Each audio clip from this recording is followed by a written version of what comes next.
اسے اسلام میں داخل ہونے کی اجازت نہیں ہے۔ اس کے مطابق کچھ گفتگو اور پھر جو مسلمان کرنے کی کوشش کرے گا اس کے اوپر بھی سزا ہے، جو مسلمان ہوگا اس کو بھی سزا ہے۔ ابھی تک یہ دل پاس نہیں ہوا، اللہ تعالیٰ اس منصوبے سے محفوظ فرمائے۔ میں نے جو آیت مبارکہ پڑھی ہے اس میں اللہ تعالیٰ نے ارشاد فرمایا فَأَنْتُمُ الْأَعْلَوْنَ إِن كُنتُم مُّؤْمِنِينَ، فرمایا اور تم ہی سربلند ہو اگر مومن بنتے رہو۔ حضرت محترم مکے کی سرزمین سے جب حضور علیہ صلاۃ و تسلیم نے تبلیغ شروع فرمائی، اس وقت چند لوگ صحابہ کرام جنہوں نے سرکار کا کلمہ پڑھا، 3 سے 4 افراد ان میں ایسے تھے جو مالی طور پر مستحکم تھے، اچھے حالات تھے، جسے ہم کہہ سکتے ہیں کھاتے پیتے کر ہوتے، اور باقی جو افراد تھے وہ غریب و مفلس تھے، اور ان میں اکثر ایسے تھے جو غیر مسلموں کے عام ملازمت کرتے تھے، ان کے غلام تھے خریدے ہوئے، جیسا کہ حضرت بلال حبشی، حضرت عمار بن یاسر، حضرت سمیہ رضی اللہ تعالیٰ عنہ، یہ صحابیہ ہیں، یہ غلام تھے کفار مشرکین کے۔ جب کفار مشرکین کو پتہ چلا کہ انہوں نے اسلام قبول کیا تو انہوں نے ظلم و ستم شروع کیے، اپنے جو ان کے غلام تھے ان کو تکلیفیں شروع کی، مارنا پیٹنا شروع کیا۔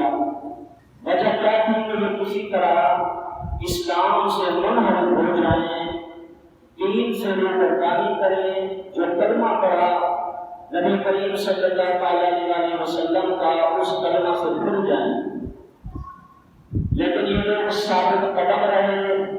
اللہ تعالیٰ نے انہیں سرخ فرمایا، کم و بیش 13 سال کی تبلیغ مکہ میں ہوئی۔ 13 سال کے بعد جب یہ چند افراد یہاں سے ہجرت کر کے مدینہ منورہ کی پہلے یثرب کے نام سے مشہور تھا، وہاں پہنچے تو اللہ تعالیٰ نے وہاں پر انصار کو اسلام کی دولت سے سرفراز فرمایا، اور یہ تعداد مدینے میں جا کر 313 افراد پر مشتمل ہوئی۔ کچھ لوگ یہاں مکہ سے گئے، کچھ وہاں سے، یہ سب ملا کر 313 افراد۔ کفار مشرکین نے دیکھا مکہ والوں نے کہ ہم وہاں چلے گئے اور وہاں پہ جا کے پھر اسلام کی تبلیغ، یہاں سے ہجرت کرتے رہے، یہاں سے ہجرت کی وہاں چلے گئے، تو انہوں نے وہاں جانے کا ارادہ کیا۔ کفار مشرکین نے ان سے جنگ کی جائے، انہیں ختم کیا جائے، مار دیا جائے، قتل شہید کر دیا جائے۔ اس ارادے سے اسلام کے اندر جو پہلے جنگ ہوئی وہ جنگ بدر ہے۔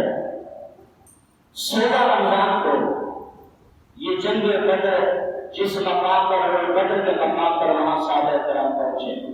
اچھا، صحابہ کرام جب یہاں سے نکلنے لگے تھے، یہ بات میں طویل کہہ رہا ہوں کہ سمجھ میں اسلام ہے کیا۔ یہ جو کہتے ہیں کہ وہ اسلام میں طاقت نہیں ہو سکتا تو قید ہو جائے گی تو سزا ہو جائے گی، کیوں ہو جائے گی؟ جب یہ جنگ کے لیے 313 افراد مدینے سے بدر کی طرف جانے لگے، ان کے پاس ٹوٹل جو تعداد تھی اسلحے کی، لوگ جو تھے 313، ان کے پاس 2 گھوڑوں پر سواری کے لیے 6 زرے، زرہ اس کو کہتے ہیں جب سامنے والا دشمن تیر مارے تو اس سے روکا جائے، اس کو زرہ کہتے ہیں۔ 6 زرے، 2 گھوڑے، 8 تلواریں، اور یہ 8 تلواریں ایسی کسی کا دستہ ٹوٹا ہوا، کسی کی لوگ ٹوٹی ہوئی تو کسی کے دندانے پڑے ہوئے، جیسے چھری کے دندانے پڑ جائے تو کاٹنے سے 8 تلواریں وہ بھی سلامت نہیں ہیں، اور 70 اونٹ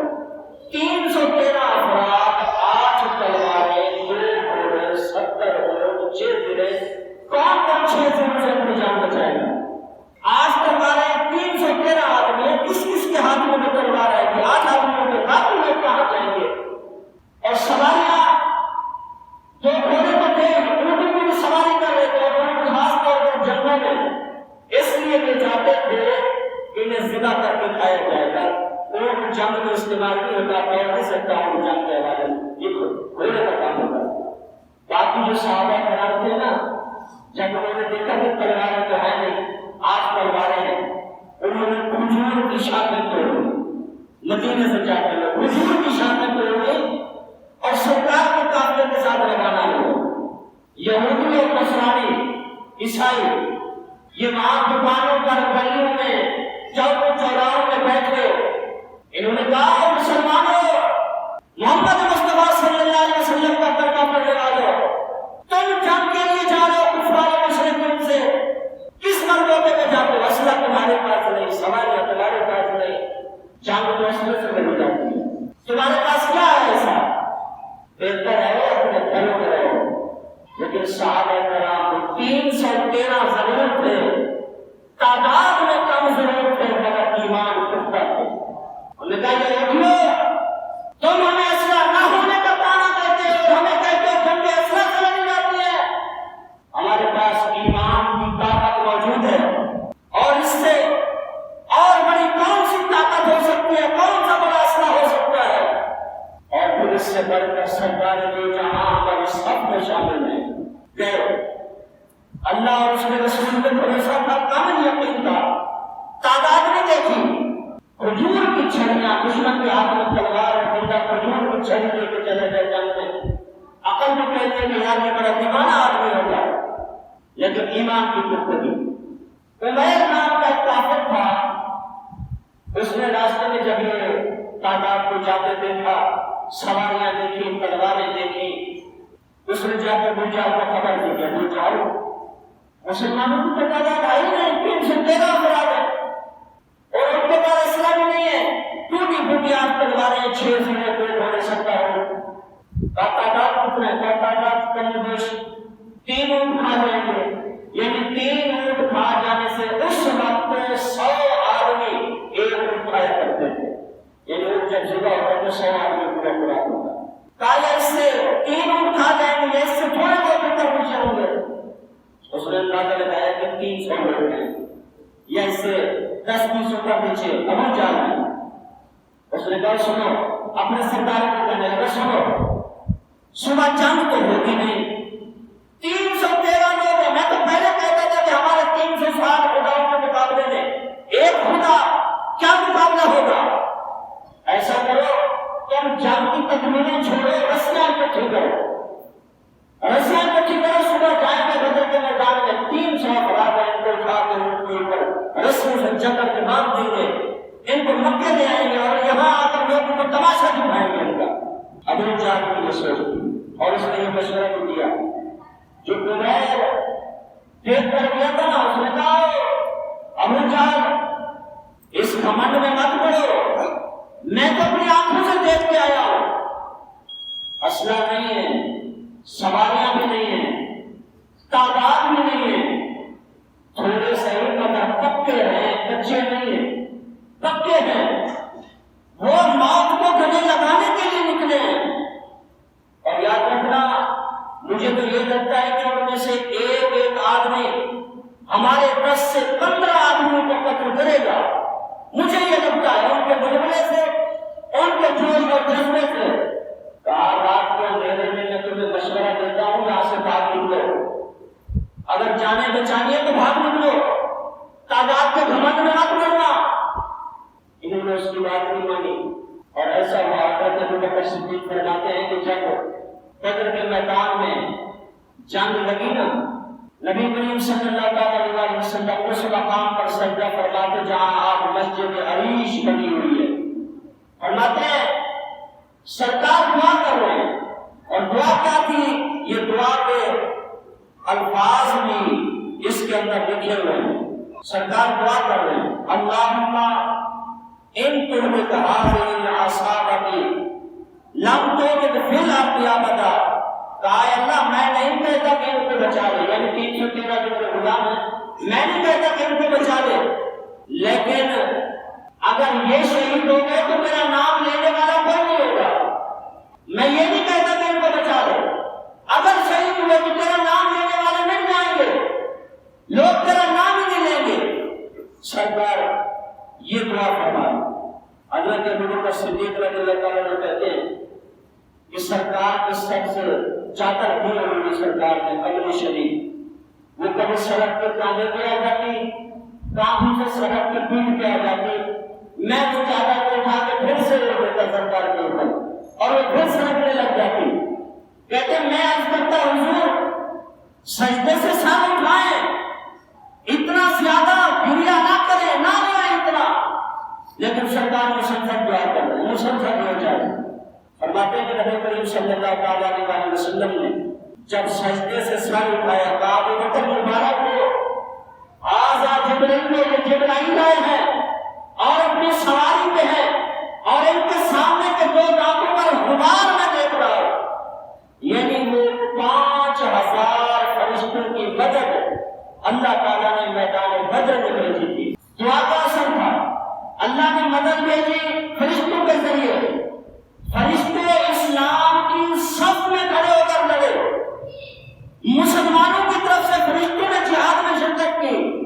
اللہ تعالیٰ نے اسی میدان بدر میں اس شخص کو ذلت رسوائی کا منہ دکھایا جو کہتا تھا رسیاں ڈھونڈو اور باندھ کر لے جائیں گے ان کو، لوگوں کو تماشا دکھائیں گے، اسی مقام پر خود ہی لوگوں کے سامنے تماشا بن گیا تھا۔ اللہ نے یہاں فتح عطا فرمائی میدان بدر میں۔ میں یہ پوری تفصیل آپ کے سامنے اس کی نہیں لانا چاہ رہا۔ اگلی بات، یہ مسلمانوں کا ابتدائی دور کا اسلام کا، جب ہجرت کر کے مدینے گئے پھر وہاں سے جنگوں کا آغاز ہوا، اسلام کی پہلی جنگ، یہ ابتدائی دور تھا، کوئی تعداد نہیں تھی اور اسلام میں داخل ہونے کی کوئی پابندی، کوئی قید نہیں تھی، کیونکہ صحابہ کرام اس وقت جنگ کے لیے تیار تھے۔ پھر ایک وقت وہ بھی آیا جب اسلام کے سانچے میں یہ لوگ ڈھل چکے، سرکار نے انہیں اسلام کے جام گھول گھول کے سرکار نے جب پلائے، پھر ایک وقت وہ بھی آیا کہ 36 لاکھ مربع میل پر اکیلے حضرت عمر حکمران تھے، یا تو مکے کی گلیاں تانگ تھی ان کے اوپر، پھر مدینے کے اندر ان پر حملوں کی کوشش، پھر احد کا میدان بھی آج گواہ دیتا ہے اس چیز کے، لیکن 36 لاکھ مربع میل پر حضرت عمر بن خطاب کی حکومت۔ کہتے ہیں کہ جب عمر بن خطاب رضی اللہ تعالیٰ عنہ کے دور حکومت میں بیت المقدس فتح ہوا، اس وقت یہ عیسائیوں کے قبضے میں تھا جیسے آج انہی لوگوں کے قبضے میں پہنچا ہوا۔ جب فتح ہوا، حضرت ابو عبیدہ بن جراح رضی اللہ تعالیٰ عنہ صحابہ رسول ہیں، انہوں نے رکا لکھ کے بھیجا، خط بھیجا حضرت عمر بن خطاب کے حضور بیت المقدس فتح ہو چکا ہے، آپ تشریف لائیں۔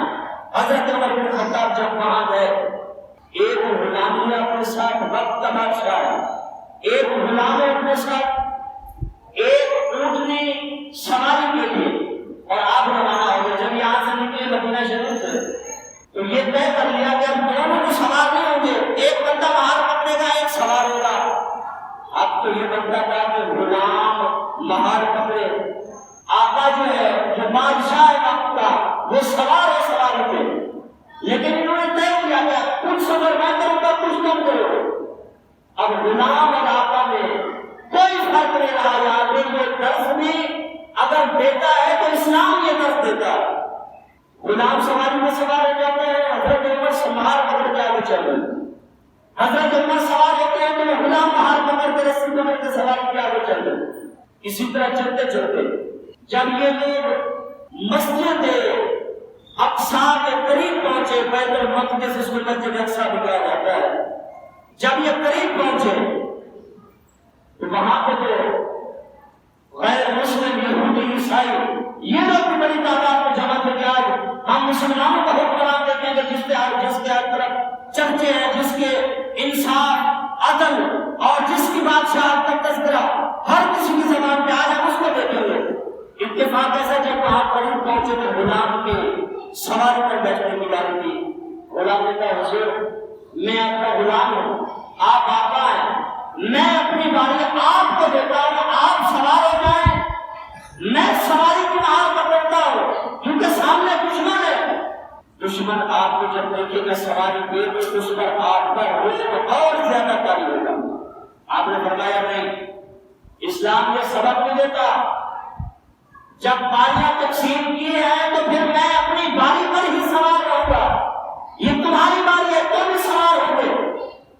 اب حضرت عمر بہار پکڑ کے آگے چل رہے غلام سواری پہ، غیر مسلم نے دیکھا، جو صحابہ کرام تھے وہ تو جانتے تھے کہ عمر کون ہے، جو غیر مسلم تھے وہ نہیں جانتے تھے۔ انہوں نے کہا یار یہ تو غلام لگتا ہے جو ان کا آقا ہے، جس کو یہ بادشاہ کہتے ہیں، اس کے تذکرے ہر طرف، یہ تو غلام لگتا ہے، اس سے تو زیادہ خوبصورت روب اور دبدبا مجھے اس نچلے شخص سے لگتا ہے ہمیں جو مہار پکڑ کے چل رہے ہیں۔ صحابہ کرام نے کہا کہ ظالموں تم دھوکہ کھا رہے ہو، تم دھوکے میں ہو، ہمارا آقا وقت کا بادشاہ وہ نہیں ہے جو سواری پہ سوار ہے، وقت کا بادشاہ وہ ہے جو مہار پکڑ کے آگے چل رہا ہے۔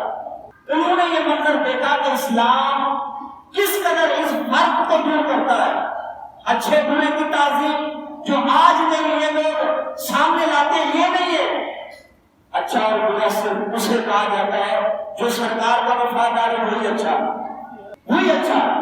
وہاں شکل و صورت نہیں دیکھی جاتی، رنگ و نسل نہیں دیکھی جاتی۔ استقبال کے دن جو لوگ آئے تھے، حضرت عمر نے فرمایا ابو عبیدہ بن جراح سے کیسا کرو تو واپس بھیج دو، میرے استقبال کے لیے کوئی نہیں، اور ان کی گردن میں ایسے ہاتھ ڈالا حضرت ابو عبیدہ کی جو اس وقت وہاں پہ گورنر تھے، ایسے ڈال کر ان کو لے گئے الگ، لوگوں کا مجمع اب الگ جا کے کیا بات کر رہے ہیں وہ سنیے گا۔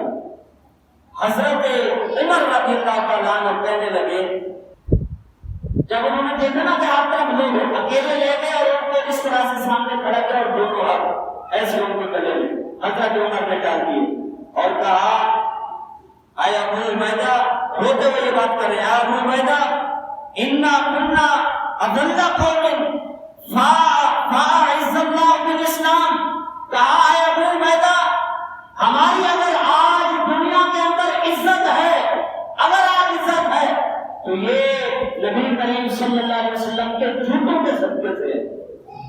دنیا میں اگر ہماری عزت ہے، اس وقت عزت کا مقام تھا ان کی، لوگ دیکھ رہے تھے استقبال کے لیے آئے ہیں، بادشاہ کو دیکھنا چاہتے ہیں، کہا ابو عبیدہ ہماری اگر عزت ہے تو سرکار کے جوڑوں کے صدقے سے، اور میں یہ بات نہیں کہہ رہا، حضرت عمر بن خطاب کا جو الفاظ ہے انا کنا اذلہ، کہا ابو عبیدہ ہم تو بڑے ذلیل لوگ تھے۔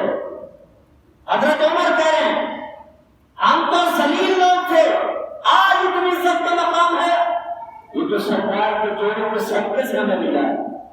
اور آگے کیا کہا ابو عبیدہ اگر ہم نے سرکار کے نقش کو چھوڑ کر عزت ڈھونڈنا چاہیے، سرکار کے اس راستے کو جو ہمیں دے کر گئے اس کو چھوڑ کر اگر ہم نے غیروں میں عزت تلاش کی تو سنو اللہ تعالیٰ ہمیں ذلت کے سوا کچھ نہیں دے گا۔ عزت اگر ہے تو نبی کی ناموس کے ساتھ وابستہ رہنے میں عزت ہے۔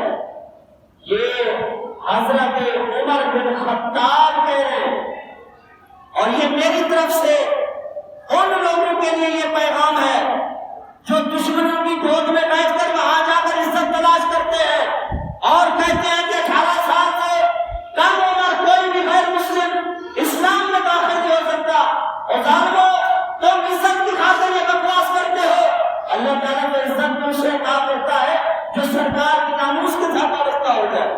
یہ تو حضرت عمر کی اسلام لانے سے پہلے کوئی عزت نہیں تھی ایسی، آج عزت اسلام نے عزت دی، اور وہ خود کہہ رہے ہیں وہ کہتے ہیں ہم تو بڑے ذلیل لوگ تھے، ہمیں تو عزت سرکار کے نالائن کے صدقے سے ملی ہے۔ اور سنیں یہی حضرت عمر بن خطاب رضی اللہ تعالیٰ عنہ جب وہاں سے آگے گئے نا مسجد اقصیٰ کے اندر، جا کر حضرت بلال کو حکم دیا کہ اذان پڑھو۔ پہلے تو حضرت بلال نے منع کیا، صحابہ کرام نے کہا کہ حضور آپ منع نہ کریں، امیر المومنین کا حکم ہے، آپ اذان پڑھیں۔ اذان کے لیے جب وہ کھڑے ہوئے حضرت بلال رضی اللہ تعالیٰ نے کہا اگر آپ زندگی کا مطالعہ کریں گے تو جب اذان پڑھتے تھے سرکار کا چہرہ سامنے ہوتا تھا، تو جب اشہد ان محمد رسول اللہ کہتے تو سرکار کی طرف چہرہ ہوگا، سرکار سامنے ہوتے پھر اذان پڑھتے۔ یہاں سرکار کو سامنے تھے، صحابہ کرام نے اذان کا حکم منع کیا، جب صحابہ کرام نے کہا کہ آپ امیر المومنین کی بات کو نہیں ٹھکرا سکتے، اذان کے لیے کھڑے ہوئے، یہ بات موجود ہے کہ حضرت بلال رضی اللہ تعالیٰ عنہ کی آواز جب اذان کے لیے بلند ہوئی تو حضرت عمر رضی اللہ تعالیٰ عنہ کی چیخ و پکار سرکار دو عالم کی یاد میں حضرت عمر کو روتا دیکھ کر دیگر صحابہ کرام بھی رونے لگے، یہاں تک کہ حضرت بلال رضی اللہ تعالیٰ عنہ کی آواز سے صحابہ کرام کے رونے کی آواز زیادہ بلند ہوئی سرکار کے غم میں، سرکار کی یاد میں، سرکار کی جدائی میں۔ اور یہ مسجد اقصیٰ صحابہ کرام کی چیخوں سے گونج اٹھی، سرکار کی یاد میں مسجد اقصیٰ چیخوں سے گونج اٹھی۔ اور اس وقت بھی حضرت عمر نے کہا تھا کہ اے لوگوں، ہمیں اگر عزت ملی ہے تو حضور کے صدقے سے، ورنہ ہم تو ذلیل و خوار ہوتے یہاں پر بھی نہیں ملتا۔ تو یہ پتہ نہیں ہمارے حضرت کہاں عزت ڈھونڈنا چاہتے ہیں، کن لوگوں کے پاس عزت ڈھونڈنا چاہتے ہیں۔ عزت تو اللہ اور اس کے رسول کی فرما برداری ہے۔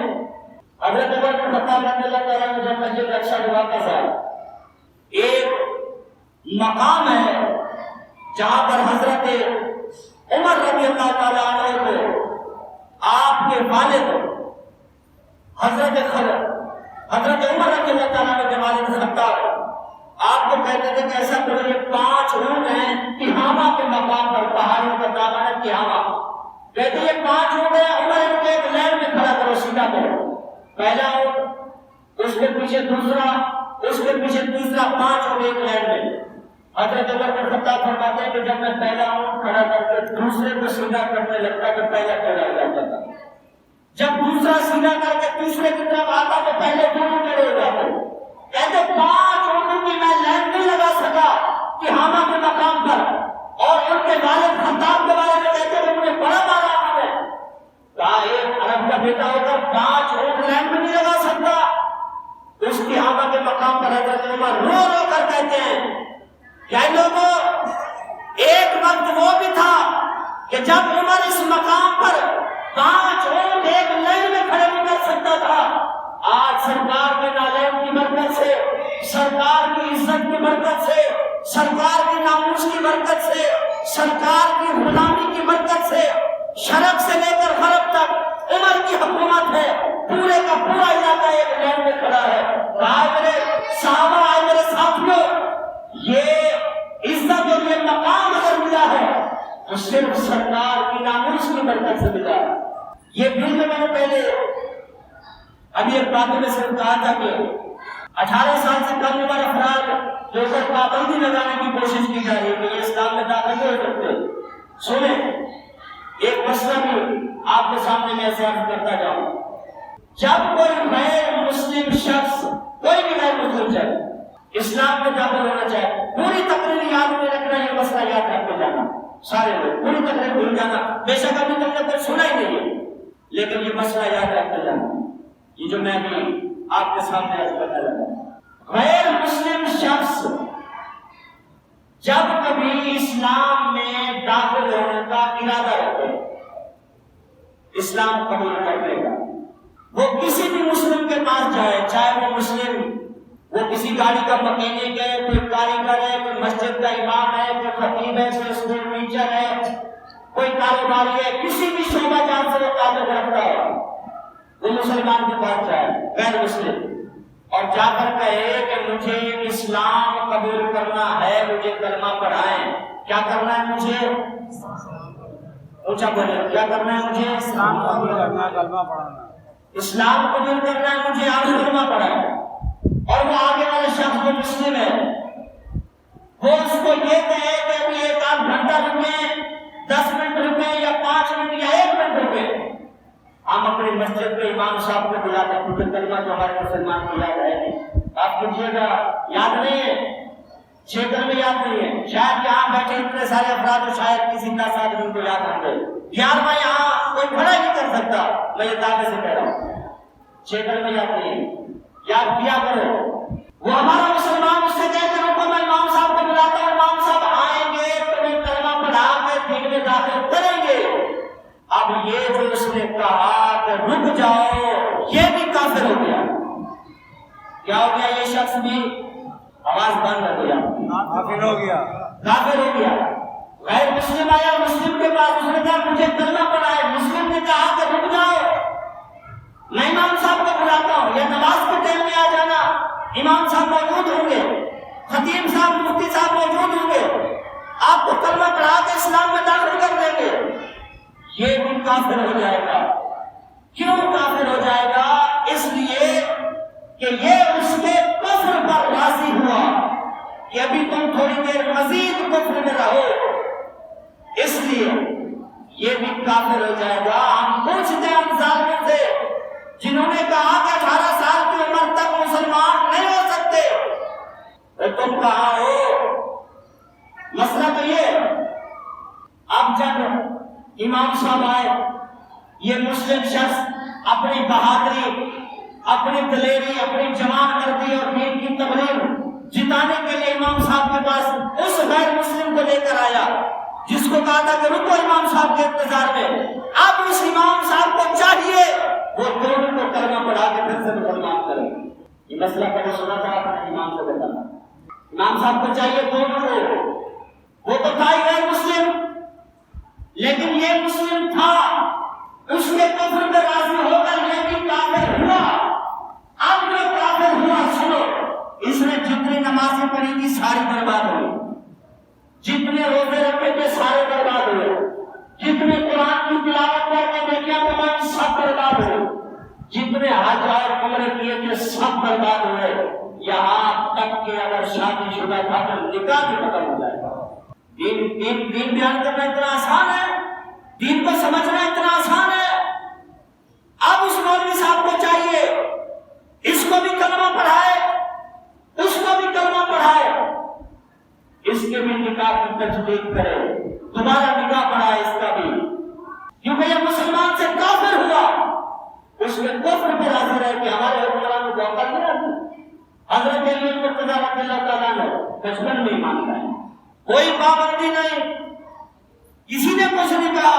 حضرت مصعب بن عمیر نوجوان ینگ لڑکے تھے جب ایمان لائے، اور آپ اتنا عالیشان زمیندار گھرانے کے لوگ تھے حضرت مصعب بن عمیر کہ آپ کی والدہ محترمہ جو اس وقت کافرہ تھی آپ کے لیے اعلیٰ سے اعلیٰ خوشبوئیں ڈھونڈتی، اعلیٰ سے اعلیٰ، اس لیے کہ مکہ کے اندر سب سے مہنگی خوشبو میرے بیٹے سے آنی چاہیے، سب سے قیمتی خوشبو۔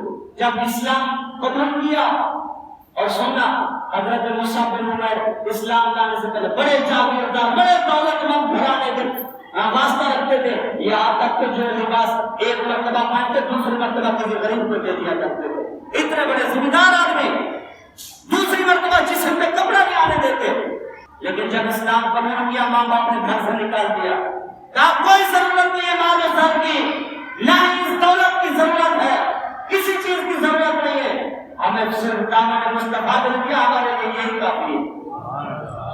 اور یہی مصعب بن عمیر ہے جو میدان احد میں شہید ہوئے، اور حضرت مصعب بن عمیر کا مزار حضرت امیر حمزہ رضی اللہ تعالیٰ عنہ کے مزار کے بالکل برابر ہے، دونوں کے مزار ایسے، اور ایک کفن تھا ایک کفن کا کپڑا۔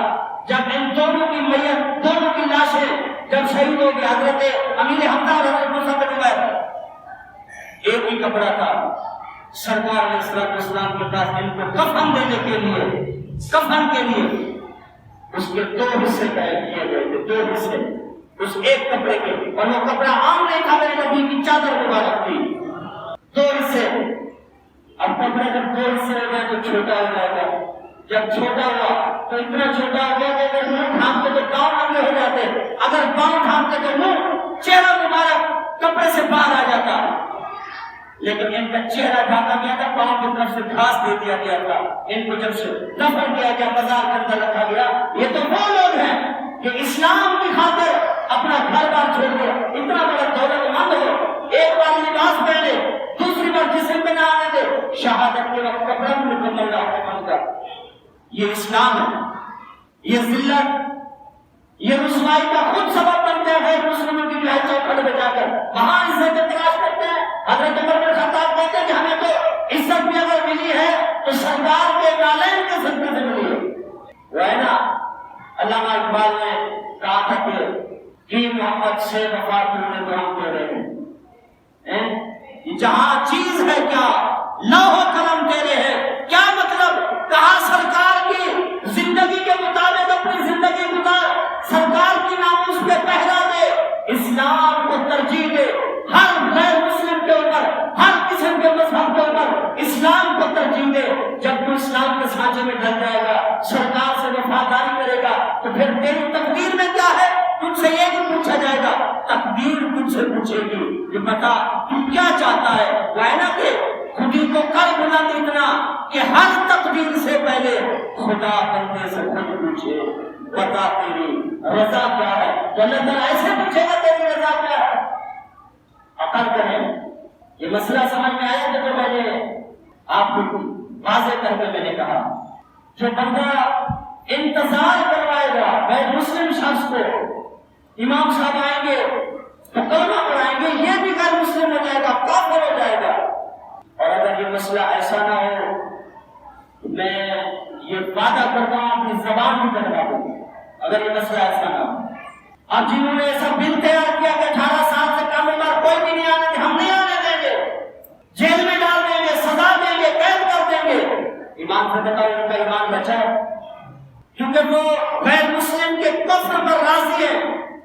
اب وہ جتنی دیر رہیں گے دنیا میں غیر مسلم رہیں گے، جنہوں نے ایسا بل سوچا، مشورہ کیا، تیار کیا، یا پھر اس کے اوپر دستخط کیے، دستخط کرنا بھی رضامندی کا اظہار ہوتا ہے، یہ سب کے سب اسلام سے بھی خارج ہوئے۔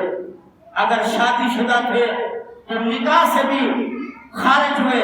اب جتنا عرصہ یہ زوجہ کا قرض گزاریں گے اس پہلی عورت کے ساتھ جس کے ساتھ نکاح تھا سب حرام و ناجائز ہوگا، اولاد بھی ہوگی تو حرام کی ہوگی، مرد الزنا پیدا ہوں گے، اور یاد رکھنا وہی مرد الزنا جو ان کے اب پیدا ہوں گے علماء کے خلاف ہوں گے، سرکار کی ناموس کے ساتھ غداری کریں گے، سرکار کی اور اسلام کے ساتھ اور سرکار کی ناموس کے ساتھ حلالی خون کا غداری نہیں کر سکتا۔ یاد رکھنا وہ سرکار کی بارگاہ میں ایک وہ شخص تھا نا، وہ غالباً اتبا نام کا، غالباً اللہ تعالیٰ علیہ رسول عالم، سرکار کو آگے برا برا کہنے لگا تو اللہ تعالیٰ نے 29 پارے کی سورہ قلم اس کا نزول فرما دیا، اس کا سورہ قلم کا، اس میں ایک آیت ہے وَقَلِّمْ بَعْدَ ذَلِكَ الزَّنِيمِ، اللہ نے فرمایا بابو یہ تو مرد الزنا ہے، یہ حرامی ہے، حلالی تھوڑی ہے۔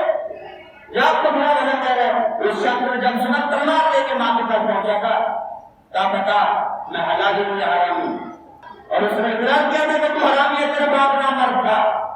اور اسلام کے خلاف جو بھاگتے ہیں جن کے خلاف وہ حلالی نہیں ہوتے، یہ تو قرآن کا فیصلہ ہے، عام بات ہی نہیں ہے۔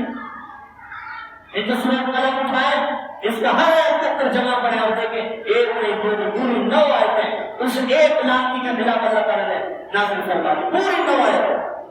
اللہ تعالیٰ کافروں کے دین کے لٹیروں سے محفوظ رکھ رہے، ان ظالم حکمرانوں سے میں پھر سے آپ سے کہوں گا، میں آپ سب سے کہوں گا، میں اپنے آپ سے یہ بات کہوں گا، اپنے آپ سے کہ ہم کہاں چور کو ڈھونڈیں، کہاں ڈھونڈیں چور کو جو یتیم پہ ٹاپی ڈال رہا ہے، کہاں ڈھونڈیں اس ٹاپی کو؟ اپنے اندر ڈھونڈو، اپنے اندر تلاش کرو۔ اور جب تم نے کلمہ یاد رکھنا چھوڑ دیا تو اس لیے تو غیر مسلم کو نہیں آنے دے رہے ہو۔ مسلمان ہے 6 کلمے یاد نہیں ہے، پتہ نہیں کون سے مسلمان ہے، واللہ اذان یاد نہیں ہے، پتہ نہیں کون سا مسلمان۔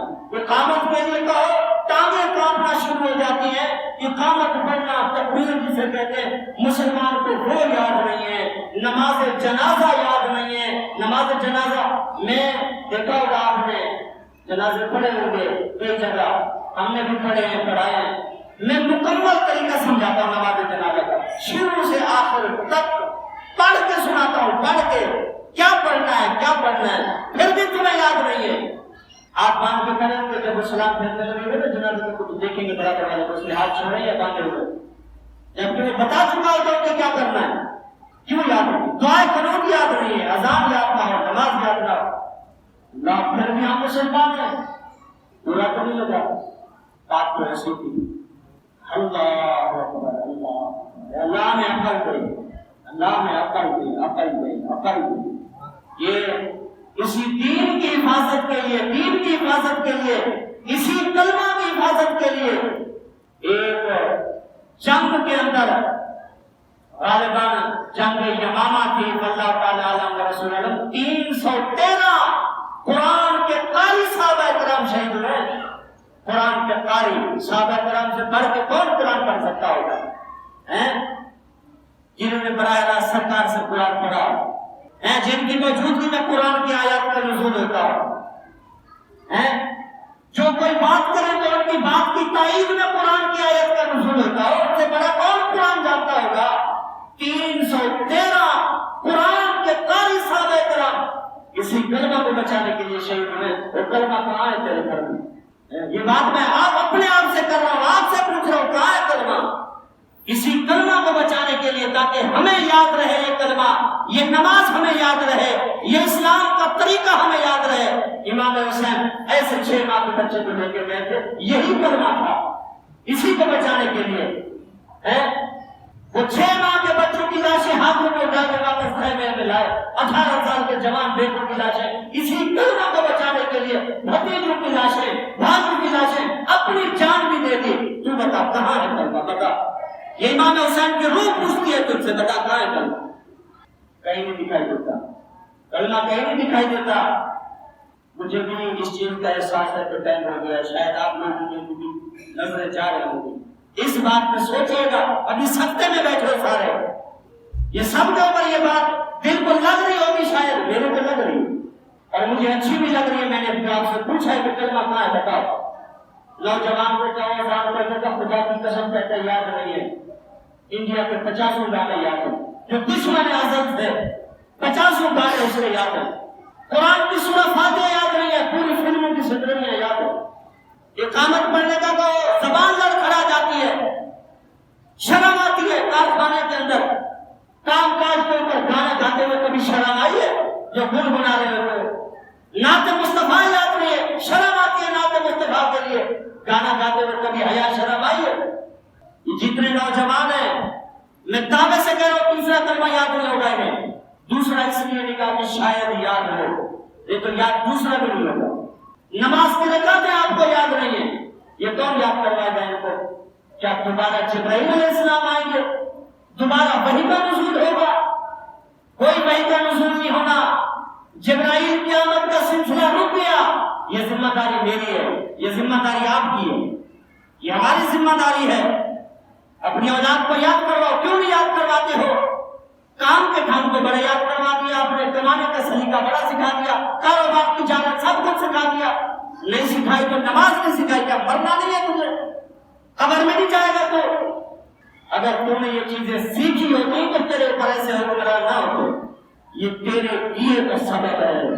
یہ جو تو نے خواب، یہ جو زندگی گزار رہا ہے، میں اس کو خواب کہہ رہا ہوں، یہ جو تو خواب دیکھ رہا ہے یہ انہیں خوابوں کی تعبیر ہے نا جی۔ تعبیر کتنی بھیانک تعبیر ہے، اور یہ بھیانک تعبیر کہاں سے ہوئی؟ جو بھیانک خواب بنے ہو، جو بھیانک خواب دیکھ رہے تم نے۔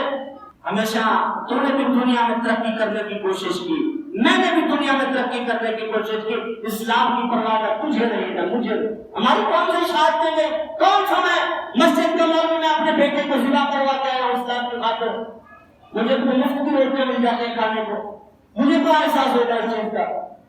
اور میری بات تمہیں بری اس لیے لگے گی کہ تم کہتے ہو یار دیتے بھی ہمیں تمہیں کھانے پر ہمیں بولتا ہے، میری بات شاید اس لیے تمہیں بری لگے گی۔ اور خدا را یہ ہاتھ چھوڑے تو دیکھو، ہاتھ چھوڑے، میں ہاتھ جوڑ کے کہہ رہا ہوں کم از کم نماز اور کلمہ تو یاد رکھو، کم از کم اذان تو یاد رکھو، اقامت تو یاد رکھو، اور نماز جنازہ تو یاد رکھو۔ پچھلے ہفتے کی بات ہے، جنازہ آیا، 15 سے 20 افراد اس نیم کے درخت کے نیچے بیٹھے گپ شپ کر رہے تھے، یاد ہے جی؟ یہاں سامنے ہم روڈ پہ جنازہ پڑھ رہے ہیں، وہاں بیٹھے گپ شپ موج مستی، ادھر کی بات ادھر کی بات۔ وہ لوگ کون تھے جو جنازے کے ساتھ تھے؟ وہ آپ ہی کے علاقے کا جنازہ تھا، آپ ہی میں سے لوگ تھے۔ ہو سکتا ہے ابھی بھی یہاں بیٹھے ہوئے وہاں درخت کے نیچے بیٹھے تھے، اور میں کہتا ہوں تمہیں شرم نہیں آئی؟ اتنی بڑی بے غیرتی، جنازہ تو بنانے کے لیے تم ساتھ چلے، گھر سے ساتھ آئے، قبرستان بھی گئے ان کے ساتھ، کچھ تو گئے ان میں سے، اتنی حیا شرم نہیں ہے کہ ہم کھڑے ہو جاتے آپ کیوں وہاں بیٹھے رہے؟ یاد نہیں ہوگا، اس کو اہمیت کا پتہ نہیں ہوگا۔ سنو جنازے کی اہمیت کیا ہے۔ نبی علیہ السلام نے ارشاد فرمایا کہ جو بندہ جنازے کے ساتھ صرف 40 قدم چلے، کتنے قدم؟ 40 قدم چلے، سرکار نے فرمایا اللہ اس کی مغفرت کروا دیتا ہے۔ تم جنازے رکھ کے منہ پھیر کے بیٹھے رہتے ہو، یہ تو ساتھ چلنے کا سرکار نے بتایا نا، جو صحیح طریقے پڑھتا ہوگا اس کو کیا ہوگا۔ اب مولوی صاحب سر کھا گئے، بس بھی کرو اللہ اکبر اللہ، یا اللہ کو ہدایت، اللہ کو ہدایت۔ قبرستان جاؤ تو وہاں تماشا ہم ہی لوگ بنا رہے ہوتے ہیں، ہم ہی لوگ۔ مسجد جائے تو مسجد میں تماشا پتہ ہے ٹکے گا نہیں، اور وقت میں ہر بندہ وقت کا مفتی ہے، ہر بندے میں جہاں جس کی ٹیبل ہے، جہاں جس کا کیبل ہے، جہاں جس کی بیٹھک ہے، ہر بندہ اپنی جگہ دارالافتاء بنا کے بیٹھا ہے، ہر بندہ اپنی جگہ مفتی بن کے بیٹھا ہے۔ اور عقل سے کام لیا کرو۔ ایک تو فالتو میں یہ دین کے فتوے نہیں دیا کرو، کہیں بھی دین کے اوپر گفتگو نہیں کیا کرو۔ کیا جانتے ہو؟ جو کلمہ نہیں جانتا وہ دین کے معاملات جانتا ہوگا۔ یہ فضول کے فتوے اپنے پاس رکھا کرو۔ یہ پتہ نہیں ہوتا بندہ اسلام سے خارج ہو جاتا ہے کس لمحے کیا غلطی کر جائے۔ حضرت امام محمد رضا خان رحمۃ اللہ تعالیٰ علیہ فاضل بریلوی کے لگا، آپ کے پاس جب بھی کوئی فتویٰ دینے آتے نا، کوئی مسئلہ پوچھنے آتے تو آپ فرماتے ذرا صبر کریں، دیکھتے کتابیں کھلواتے، دیکھتے پڑھ کے اس کو سنا دیتے کہ یہ مسئلہ ہے، یہ اس کا حل ہے۔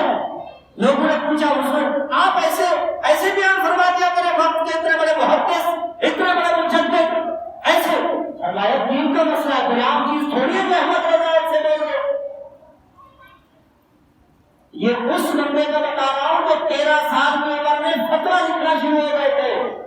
میں اس بندے کا بتا رہا ہوں جنہوں نے 1 مہینے میں قرآن پاک حفظ کیا، مغرب سے لے کے عشاء تک ایک پارہ پڑھتے، عشاء کی نماز کے بعد تراویح کے اندر وہ پارہ سنا دیا کرتے تھے۔